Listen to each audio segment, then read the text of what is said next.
kwamba itakuwa vipi, na kama tunavyojua usipokuwa na mpango ina maana umepanga kufeli. Kwa hiyo baada ya hapo vilabu vitakuwa nao. Kama sisi TFF tuna mpango mkakati. Haya yote tunayoyafanya tunapongezana, tunaona ni mafanikio, lakini ni mpango mkakati ambao tuliuweka, tunautekeleza, lakini pia baada ya muda tunaufanyia mapitio kuweza kuhakikisha kwamba tunarekebisha.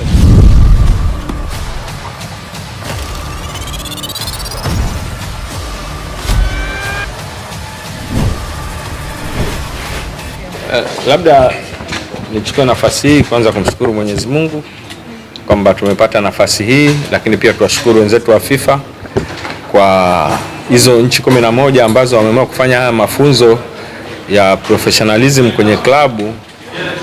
Tanzania tumo, lakini pia na upande wa Sekafa tuna nchi 3. Kwa hiyo katika 11 Afrika tukiwa na nchi 3 ni jambo jema.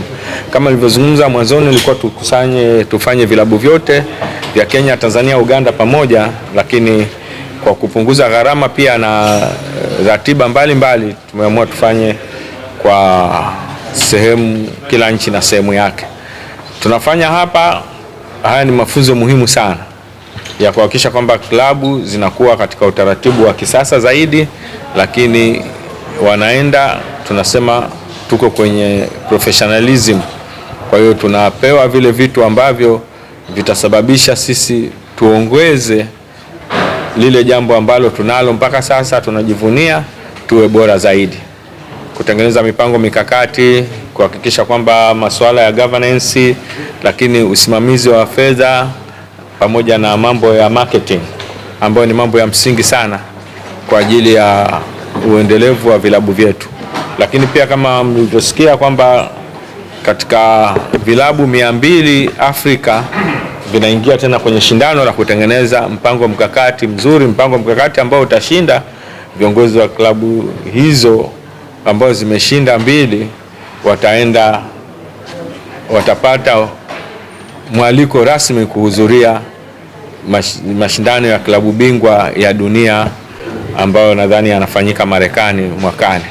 Kwa hiyo ni jambo la jema kama Tanzania tutatoa angalau katika vilabu viwili kimojawapo au vyote viwili.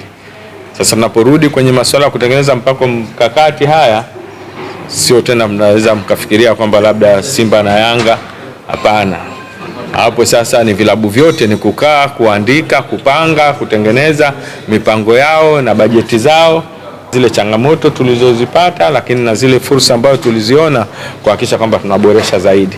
Haya ni mafunzo muhimu kwa siku 2 ambazo watakuwa hapa, lakini pia tumepanga na wenzetu wa FIFA ikiwezekana tupate mafunzo zaidi ya ndani ili kuwawezesha watu wengi zaidi, ili baadaye tuweze kuwa na wataalamu wengi. Lakini kama mnavyojua, sisi kama shirikisho na wataalamu kutoka University of Dar es Salaam na baadhi ya vyuo kama Mzumbe tunatengeneza hii mtaala ili tuweze kuwa na mafunzo kwa ajili ya football school of management, ambao itasaidia tupate viongozi, watu sio waongoze tu mpira kwa sababu anapenda mpira au ana uwezo wa kugharimia mpira, kununua mipira, kununua jezi.